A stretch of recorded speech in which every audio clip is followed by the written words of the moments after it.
I want $200,000, but I won't tell my husband. Plus updates.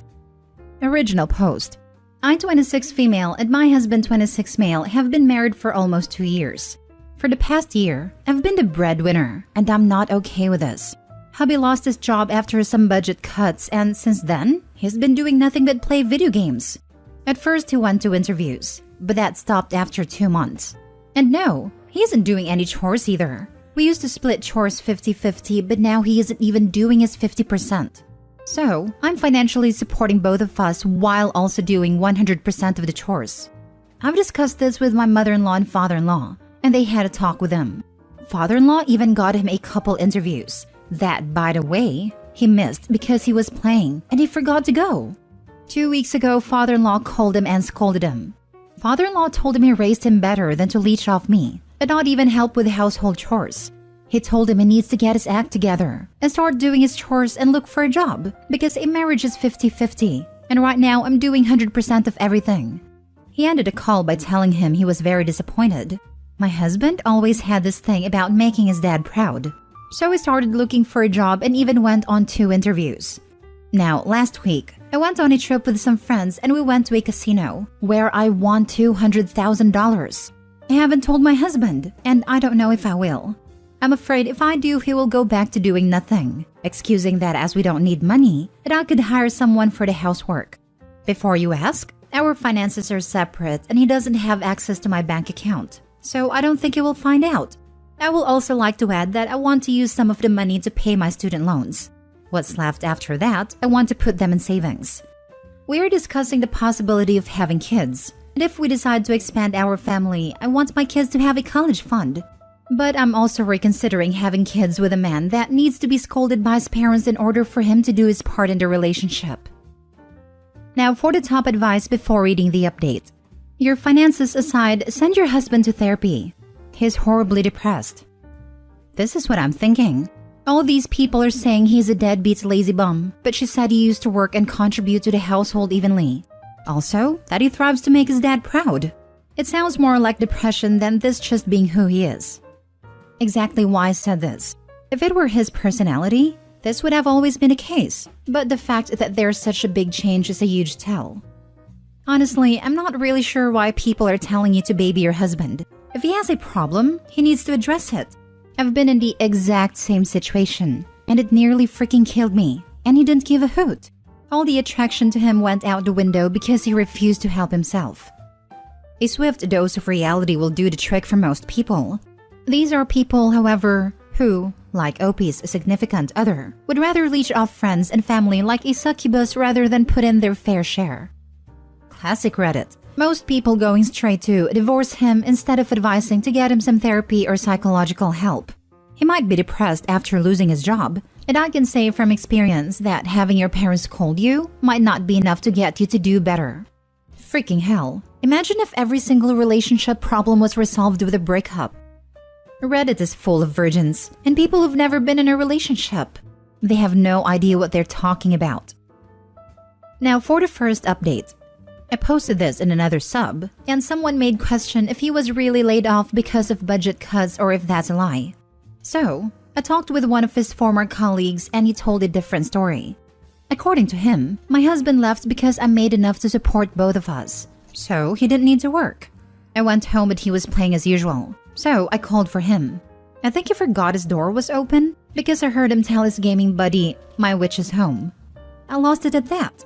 I don't know how I managed to stay composed, but a lot of people pointed out that he may be depressed, so I tried to talk to him. This is how it went. Me, I'm very unhappy with how things are right now. I work to support both of us, and I'm also doing all the household chores. It's not fair. You have a gaming problem. I think you should go to therapy and maybe we can try couples counseling too. Him, I don't see the issue. I like games. So what? Me, okay. Have you found a job yet? Him, no. Me, I know you weren't fired. Why did you quit? Him, I didn't. After an hour, he finally admitted that he doesn't want to work, and he never looked for jobs either. All the interviews he went to were actually outings with friends. He doesn't want to work because we don't need the money. So I said, okay, I'm fine with being the sole provider, but then he needs to do the chores. He said no, that he would rather play games. So I handed him the divorce papers. He said I'm overreacting and that I would still work and do all chores if I was alone. So why can't I just do it? We got into a fight where I did end up telling him about the money. His reaction was exactly the one I was afraid of. He suggested getting a maid. So I'm currently staying with my sister. I'm not backing up with a divorce. And for those of you that are worried, he has no right over the money. We have a prenup, so after the divorce, each leaves with what's in our names. So he won't see $1. My lawyer reassured me of that. Second update. Hubby is crying, begging me to reconsider. He's promising to get a job and lay off on gaming. I don't know if I should laugh or cry, but damn, I don't believe anything he says. He also apologized for calling me a witch and swears he'll do all house chores and get a full-time job. It's kind of pathetic, but nonetheless, if divorce is the only way to get him to participate, I don't want to always need to print papers every time he isn't doing anything. I told him I'm not going to reconsider, because his actions showed me he isn't someone that I can count on. I want a family, not slavery. I want to be a mother, but for that, I need a partner that I can count on if I need someone to pick up where I slack. Safe to say, he left crying saying I don't love him and that no one will want me. Next story. My wife died 11 months ago and our lives are better. Yes, I am a monster for saying this. And yes, we have a young child together. About 11 months ago, my wife was killed in an auto accident that was not her fault. I won't give specifics for fear of being identified. My wife's mental health had steadily declined over the past 6 to 7 years. She had become a compulsive shopper, hoarder, depression, anxiety, verbally abusive to me, gaslighting, etc. This was not who I dated and married. Yes, I still loved her. When her mental health was great, best family unit in the world. But when she spiraled, it was just nasty the way she would treat us. Yes, she was in therapy and yes, she had medication. She was diagnosed as bipolar. We discovered suppressed childhood trauma in a therapy session. Not the sexual kind, but horrible parents. Recalling lack of food, but money for smokes. Living in a hotel for nearly a year. No Christmas presents. Parents fighting physically in front of her, etc. She had suppressed this and recreated different memories. The last 4 years were hell. Never knowing how she would be in the morning. Seeing her become hostile over me sneezing too loud, or our daughter flushing the toilet during her shows. I felt like a prisoner, and my child did her best to understand that mommy's brain doesn't work right. When I got the call that I needed to come to the hospital, I honestly thought she tried to end herself, and was hoping she did. When I got to the hospital, time froze. The doctor and the nurse brought me to a room. They said she died of blunt force trauma. I cried, but it was a cry of relief. When my mom brought my daughter home, she cried too. But I think for the same reason I did. Today, I am in a better place, and so is my child. We have dinners with no yelling. We visit family and friends without getting text accusing me of cheating. My child is not getting yelled at for not understanding her homework. Hell, she still gives me a hug and kiss when I drop her off at school. I have exited therapy, however, my daughter said she still wants to go, so she does. My daughter wants to know about her mom before her mental health issues, and that is how she will be remembered. She was given a proper burial buried next to her grandpa, and we visit the grave about once a week. We got a decent settlement for the accident, paid off our home, and I put the rest in trust for when the kid turns 18. I recently started dating a friend. It's so weird. I'm not used to normal dates or having another adult ask me how my day was. She made me breakfast, and I forgot what it was like to have someone care for me. Thank you for reading. I just came here to say that you're not a monster. It's hard seeing someone you love go through something like this. My mother is bipolar, and I have thoughts sometimes that definitely scare me. I'm glad you're happy now and can finally live the life you wanted. Sounds like wife was very bad and especially alarming that she was acting that way towards the child as well.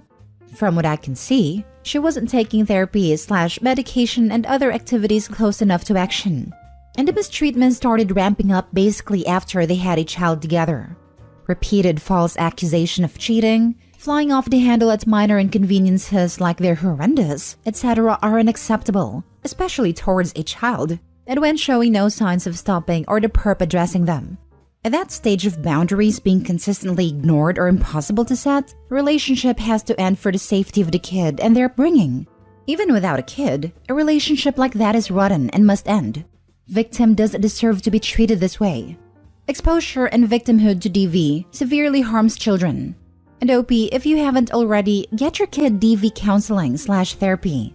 Otherwise, your kid is at risk of developing severe issues and mental illness. People like your wife are rarely just horrible with no trauma or illness of their own. There's almost always some underlying thing, like OP's wife's case, that influences it. But as difficult as it is, the behavior cannot remain in a relationship, especially if it's continuously escalating, and there's a refusal by that person to address the root causes and recognize what they're doing. At that mark, no one benefits at all from the relationship. The person's actions will get worse, and the root trauma will be coped with by hurting others. Victim is traumatized by repeatedly being attacked, and child is traumatized to dangerous extents. I think you need to put the house in a trust for her too, since it was paid off with money you got for the settlement. Just in case you marry someone and anything happens to you, she will have rights to your house. I had not thought of that. Good idea. Also, if you haven't already, update your will now. That broke my heart to read, pal. Glad you're doing good now. I'm not asking to be an a-hole, but why couldn't you have left her? Because I loved her mainly. But also, I could not afford a divorce. She would have won alimony, and due to my work schedule, most likely full custody, making me a weekend dad. Last story. I have imaginary dates with my late husband every week. I just wanted to let this out. I've never told anyone about this, and I've never used Reddit before, so bear with me. I'm a 36-year-old woman, and I lost my husband 11 years ago. Every Saturday night, we would go out on date. We started when we were 16 and he got his license, every single week until we were 25 and he was taken from me. It was really, really hard for me. I had more than a few grippy sock vacations. I broke everything in my home out of sadness. Fortunately, it was after I moved a lot of his things to our bedroom, so nothing of his was harmed. I was in grief counseling for 4 years, until they finally gave me off to another therapist who I see twice a week. All I ever talk about is how much I miss my husband.